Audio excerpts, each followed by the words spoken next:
Hello बच्चों, स्वागत है आप सबका हमारे इस नए लेक्चर में। और आप सबको याद ही होगा कि हम एक स्टैंडर्ड बुक को सॉल्व कर रहे हैं और उसमें हम सेकंड चैप्टर पर आ चुके हैं, विच इज क्वाड्रेटिक इक्वेशंस।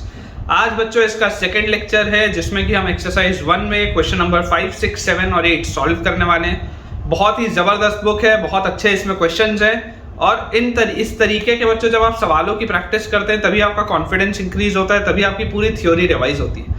तो मैं आप सबको ये रिकमेंड करूंगा कि आप आज का लेक्चर तो देखे ही देखे अच्छे से, साथ ही साथ जो और प्लेलिस्ट है खास करके ये वाली जिसमें कि सारा थ्योरेटिकल कंसेप्ट अवेलेबल है क्वाड्रेटिक का, उसे भी आप जरूर देखें ताकि आपकी प्रिपरेशन बहुत बढ़िया तरीके से हो पाए। तो चलिए स्टार्ट करते हैं अपना आज का लेक्चर। हमारे पास बच्चों जो क्वेश्चन नंबर 5 दिया हुआ है एक्सरसाइज 1 का, क्वेश्चन नंबर 5 में हमारे पास लिखा है कि if alpha beta gamma are the roots of, हमारे पास एक क्यूबिक लिखा हुआ है X cube plus ax plus 10 equal to 0 और इसके बच्चों हमको 3 रूट्स दिए हुए हैं अल्फा बीटा और गामा। बोला जा रहा है alpha beta gamma are the roots of this equation and the value of alpha plus beta का whole cube, value of alpha plus beta का whole cube plus beta plus gamma का whole cube, beta plus gamma का whole cube plus alpha plus gamma का whole cube plus alpha plus gamma का whole cube is equal to 10k। अगर इसकी value 10k के बराबर है तो आपसे पूछा जा रहा है कि if k belongs to a real number तो k क्या होगा। ये हमारे पास पहला सवाल है कि k की वैल्यू क्या होगी, हमको ये बताना है। ठीक है, बहुत आसान सा सवाल है। सबसे पहले बच्चों जो हमें चीज समझ में आती है कि क्योंकि ये क्यूबिक लिखा हुआ है, इस क्यूबिक में देखो x स्क्वायर वाला टर्म मिसिंग है। अगर x स्क्वायर वाला टर्म मिसिंग है इसका मतलब क्या है कि जो सम ऑफ रूट्स होगा, सम ऑफ रूट्स क्या होता है, सम ऑफ रूट्स होता है minus times of coefficient of x square divided by coefficient of x cube. याद करिए, सम ऑफ रूट्स होता है minus times of coefficient of x square divided by coefficient of x cube. ये इसका रिजल्ट होता है माइनस b बाय a अपन जिसको बोलते हैं। ठीक है, तो यहां से अगर आप देखेंगे तो x स्क्वायर का क्योंकि कोफिशिएंट मिसिंग है इसका मतलब सम ऑफ रूट्स तो 0 है। अब अगर सम ऑफ रूट 0 आ गया तो यहां से देखिए अल्फा प्लस बीटा की वैल्यू क्या हो जाएगी, अल्फा प्लस बीटा हो जाएगा minus gamma, beta plus gamma क्या आ जाएगा, बीटा प्लस गामा आ जाएगा माइनस अल्फा, और अल्फा प्लस गामा क्या आ जाएगा, अल्फा प्लस गामा आ जाएगा माइनस बीटा। ये चीज आ जाएगी। मतलब कि हमें दिया क्या हुआ है, हमें दिया हुआ है माइनस गामा क्यूब, फिर हमारे पास लिखा हुआ है माइनस अल्फा क्यूब, फिर हमारे पास लिखा हुआ है minus beta cube is equal to 10k। ये हमारे पास दिया हुआ है। या हम लिख सकते हैं alpha cube plus beta cube plus gamma cube is equal to minus 10k, ऐसा भी हम लिख सकते हैं। अब हमें एक रिजल्ट और पता है, क्लास 9th में पॉलिनोमियल्स में ये चीज पढ़ाई जाती है कि if alpha plus beta plus gamma is equal to 0 तो एक थ्योरम होता है जो बोलता है कि alpha cube plus beta cube plus gamma cube की वैल्यू 3 अल्फा बीटा गामा होगी। क्लास 9th में पढ़ाया जाता है, एनसीईआरटी में दिया हुआ है पॉलिनोमियल्स चैप्टर में एक रिजल्ट होता है कि अगर a plus B plus C 0 होता है तो a cube plus B cube plus C cube की वैल्यू 3abc के बराबर होती है। तो यार यहां से मैं बोल सकता हूं कि देखो इस पूरे की वैल्यू किसके बराबर होगी, 3 अल्फा बीटा गामा के। This should be equal to minus 10k। अब अगर हम सवाल को दोबारा से देखें तो देखिए प्रोडक्ट ऑफ रूट्स क्या होता है, minus B by A C by minus D by. तो अगर आपको क्यूबिक के लिए प्रोडक्ट ऑफ रूट्स लिखना हो तो प्रोडक्ट ऑफ रूट्स क्या आ जाएगा, माइनस डी बाय मतलब minus constant term, minus constant term divided by coefficient of x cube, minus constant term divided by coefficient of x cube. ये हमारे पास आएगा। और ये प्रोडक्ट क्या है, ये प्रोडक्ट है अल्फा बीटा गामा। तो बेसिकली हमारे पास अल्फा बीटा गामा की वैल्यू क्या आ गई, minus times of constant term मतलब minus 10 by coefficient of x cube is 1। तो यार यहां से मेरे पास आ गया 3 times alpha beta gamma is minus 10 is equal to minus 10k। ये माइनस 10 और ये माइनस 10 कट गया तो बच्चों यहाँ से k की वैल्यू हमारे पास तुरंत 3 आ जाती है। बहुत ही आसान सा ये सवाल था, मुझे उम्मीद है आपको समझ में आया होगा और इसका आंसर भी हमारे पास बिल्कुल सही दिया हुआ है। क्वेश्चन नंबर 5 था ये आपकी बुक में एक्सरसाइज 1 में। बुक का नाम आप देख सकते हैं डिस्क्रिप्शन में। A option is the right answer. ये जो 3 दिया हुआ है वो ए ऑप्शन में दिया हुआ है, बिल्कुल सही हमारा आंसर है। 5th क्वेश्चन के बाद बच्चों अब जो क्वेश्चन नंबर 6 हमारे पास लिखा है उसमें हमारे पास जो दिया हुआ है मैं आपके लिए नोट करता हूं। आपको number of positive integral solutions बताने हैं, number of positive integral solutions of x, number of positive integral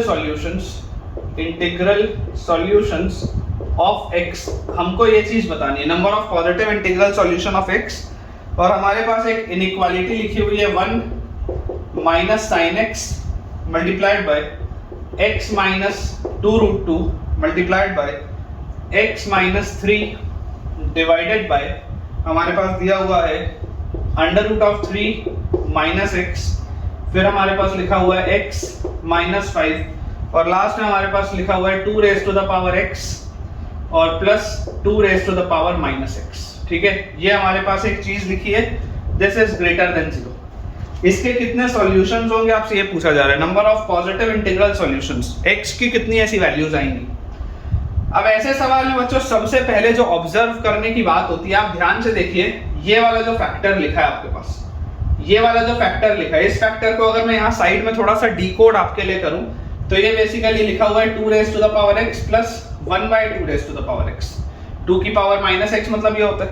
तो यार ये तो ऑलवेज पॉजिटिव है, ये चीज तो हमेशा पॉजिटिव होती है, तो ये वाले फैक्टर से तो कोई फर्क ही नहीं पड़ रहा आपके इक्वेशन को, ये जो इनइक्वालिटी आपकी दी है इससे तो इसको फर्क ही नहीं पड़ रहा, क्योंकि ये वाला जो टर्म है ये तो हमेशा ही पॉजिटिव है ना, 2 raise to the power x plus 1/2 raise to the power x, this is always positive.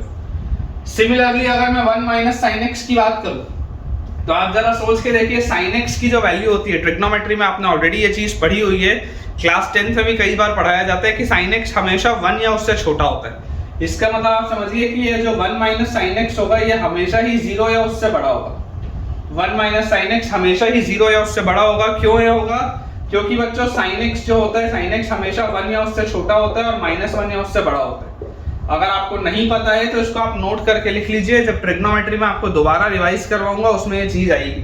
ठीक है, साइन x की वैल्यू हमेशा -1 से 1 के बीच में होती है, इसलिए 1 माइनस साइन x जो होगा वो हमेशा ही पॉजिटिव होगा, क्योंकि साइन x कभी भी 1 से बड़ा तो हो नहीं सकता, तो ये पूरी चीज हमेशा पॉजिटिव आएगी। मैक्सिमम मतलब मिनिमम ये 0 हो सकता है जब साइन x की वैल्यू 1 हो जाए, ठीक है, तब ये 0 हो सकता है, अदरवाइज ये हमेशा पॉजिटिव है।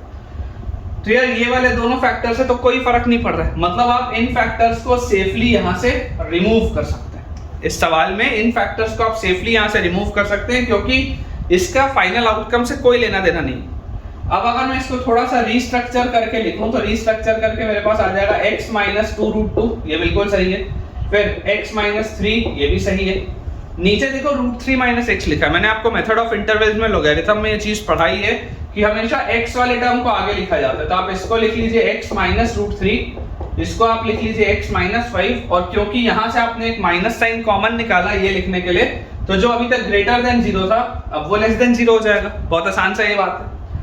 जैसे ही हमारे पास ये चीज आ गई, अब हम क्या करेंगे, अब हम बनाएंगे नंबर लाइन, और नंबर लाइन में हम इसको पॉइंट्स को प्लॉट करेंगे।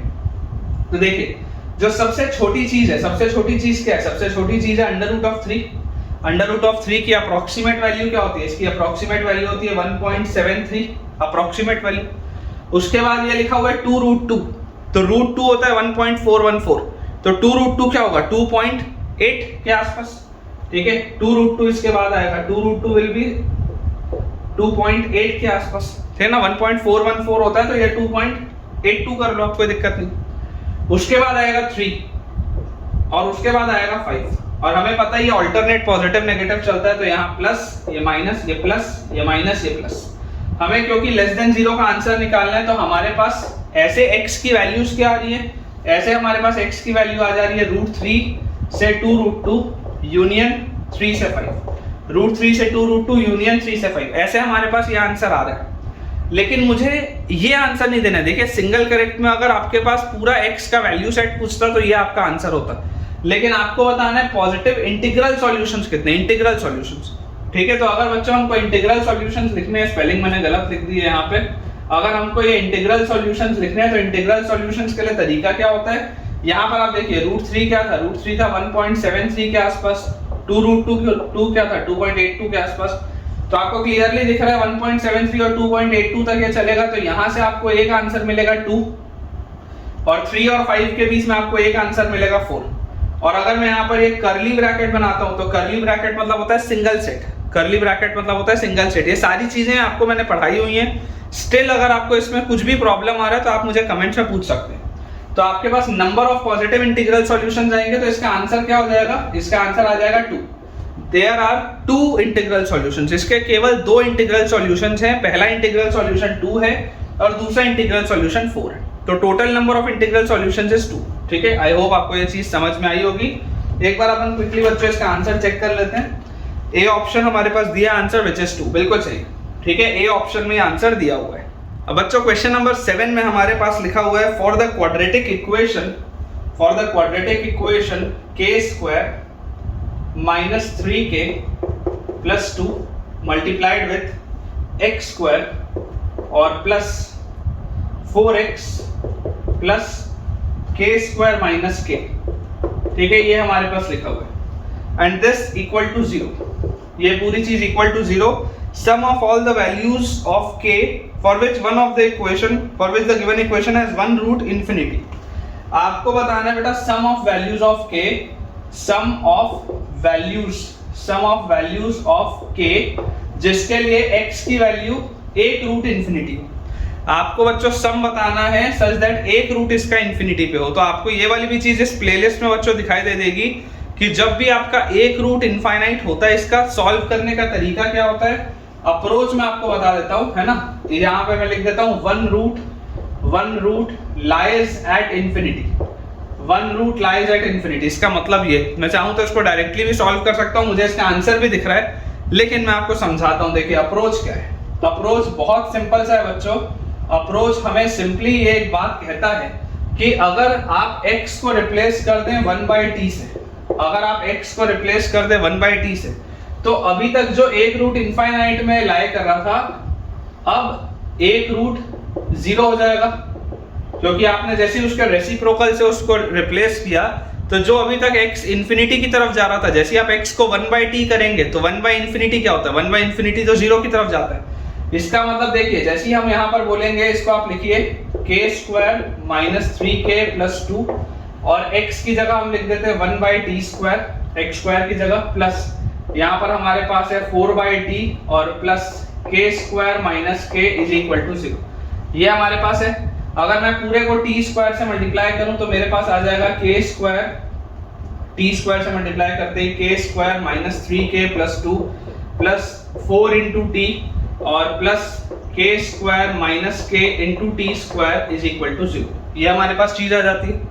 जैसे ही हम इसको ऑब्जर्व करते हैं कि अगर इसका एक रूट 0 है, इसका जो है वो एक रूट 0 है, अब ये क्वाड्रेटिक टी में है, इसके पहले तक क्वाड्रेटिक x में थी, तब उसका एक रूट इनफाइनाइट पे था। जैसे ही आपने क्वाड्रेटिक को t में बनाया, अब उसका एक रूट 0 है, तो इसका मतलब प्रोडक्ट ऑफ रूट्स क्या होगा, प्रोडक्ट ऑफ रूट 0 होना चाहिए, क्योंकि अगर एक रूट 0 हो गया तो प्रोडक्ट ऑफ रूट्स हमारे पास आ जाएगा 0।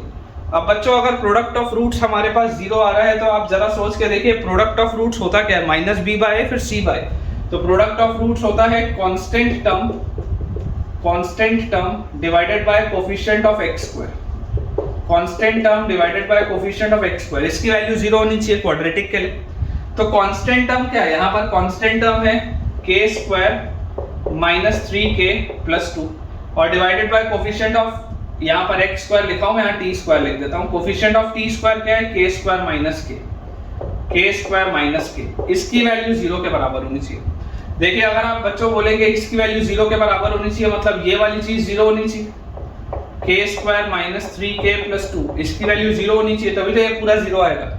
और अगर आप चाहते हैं इसकी वैल्यू 0 हो, तो यहाँ से देखिए आप इसको फैक्टराइज करेंगे तो ये फैक्टराइज हो जाएगा k minus 1 k minus 2, k square minus k minus 2k minus 3k plus 2। बिल्कुल ठीक है। मतलब यहाँ से देखिए k की वैल्यूज आपके पास क्या आ गई, 2 वैल्यूज आ गई। k की एक वैल्यू है 1 और k की दूसरी वैल्यू है 2। आपसे पूछा जा रहा है सम ऑफ वैल्यूज ऑफ k, तो k की जितनी भी पॉसिबल वैल्यूज है आपको उन सबका सम बताना था। तो हमारे पास टोटल k की 2 वैल्यूज आ रही है और उनका सम कितना आएगा, उनका सम आ जाएगा 3। 1 प्लस 2 आप जैसे करेंगे इनका सम आ जाएगा 3। मतलब हमारे पास जो हमारा फाइनल आंसर है वो आ चुका है। इसका आंसर बच्चों 3 है, बिल्कुल सही है, which is given in D option. ठीक है, तो आई होप आपको ये अप्रोच क्लियर होगा। एक जबरदस्त ये सवाल था और मेरे हिसाब से तो आपको समझ में आया ही होगा। तो बच्चों अब लास्ट सवाल हमारे पास आज के लेक्चर का दिया हुआ है कि if sine theta and cos theta are 2 distinct roots of, देखिए हमारे पास लिखा है ax square plus bx plus c equal to 0। ठीक है, हमारे पास ये क्वाड्रेटिक दिया हुआ है और इस क्वाड्रेटिक में बच्चों हमें बोला जा रहा है कि अगर साइन थीटा और कॉस थीटा इसके 2 डिस्टिंक्ट रूट्स हैं, इसका एक रूट है साइन थीटा और इसका दूसरा रूट है cos theta. If sine theta and cos theta are two distinct roots of this equation, ठीक है, यहाँ पर आपको बोला जा रहा है कि ए, बी और सी जो है वो रियल नंबर्स को बिलोंग करता है और ए की वैल्यू जो है वो जीरो नहीं है, ए की वैल्यू जीरो नहीं है। तो आपको एक रिलेशन बताना है ए, बी और सी में, आपको एक रिलेशन बताना है ए, बी और सी में। बहुत आसान सा ये सवाल है। देखिए मैं आपको अप्रोच समझाता हूँ। अप्रोच इसका क्या होगा कि अगर आपके पास दो रूट्स दिए हैं साइन थीटा और कॉस थीटा, तो सम ऑफ रूट्स आपके पास क्या आएगा? सम ऑफ रूट्स आपके पास आ जाएगा माइनस बी बाई ए, इसमें तो कोई डाउट नहीं है। और प्रोडक्ट ऑफ रूट्स आपके पास क्या आ जाएगा? प्रोडक्ट ऑफ रूट्स अगर आप देखेंगे तो प्रोडक्ट ऑफ रूट्स आपके पास आ जाएगा C by A. Sum of roots is minus B by A, product of roots is C by A. अब तरीका क्या है? तरीका ये है कि मैं आपको बोलता हूं कि आप ये वाले इक्वेशन को स्क्वायर कर दो। जैसी बच्चों आप ये वाले इक्वेशन को स्क्वायर करेंगे, आपके पास देखिए स्क्वायर करते ही, स्क्वायर जैसे आप करेंगे तो स्क्वायर करते ही हमारे पास क्या होगा? x plus Y whole square, मतलब कि sine square theta plus cos square theta plus 2 sine theta cos theta plus 2 sine theta cos theta. इसकी वैल्यू हमारे पास आ जाती है B square by A square. इसकी वैल्यू हमारे पास आ जाती है B square by A square के इक्वल, माइनस तो बैलेंस हो जाएगा। अब sine square theta plus cos square theta क्या होता है? Sine square theta plus cos square theta तो 1 होता है, ये तो हमको पता ही, आइडेंटिटी होती है। Sine square theta plus cos square theta 1 होता है, plus 2 into sine theta cos theta. Sine theta cos theta क्या है? सी बाई ए, तो plus 2 into C by A, this is equal to लिखा हुआ है हमारे पास B square by A square. जरा सोच के आप ध्यान से देखिएगा, अगर मैं पूरे को ए स्क्वायर से मल्टीप्लाई कर दूं तो मेरे पास आ जाएगा A square plus 2ac is equal to B square, या हम बच्चों इसको लिख सकते हैं B square minus A square is equal to 2ac। ध्यान से आप देख लीजिए, ये हमारे पास रिजल्ट आएगा B square minus A square is equal to 2ac। एक बार देख लेते हैं अपने पास जो ऑप्शंस दिए हुए हैं, इसका सही आंसर है बी ऑप्शन में। बी ऑप्शन में भी यही लिखा हुआ है बेटा, B square minus A square is equal to 2ac, बिल्कुल सही। तो ठीक है बेटा, विद दिस हम अपने आज के अमेजिंग से लेक्चर के एंड पे आ चुके हैं। मुझे पूरी उम्मीद है कि आपको आज का लेक्चर बहुत बढ़िया तरीके से समझ में आया होगा, कंसेप्ट्स भी आपके क्लियर हुए होंगे। तो अगर आपने आज मुझसे कुछ नया सीखा है तो मुझे कमेंट्स में शेयर करके बताएं कि आज आपने क्या नया सीखा और आपको ये लेक्चर किस तरीके से मदद किया। अगर आपको पसंद आया हो तो जल्दी से वीडियो को लाइक करें, चैनल को सब्सक्राइब करें और अपने सारे फ्रेंड सर्कल में जो जेईई एस्पिरेंट्स हैं उन्हें ये शेयर करें ताकि उन सब की पढ़ाई बहुत बढ़िया तरीके से हो पाए। Thank you.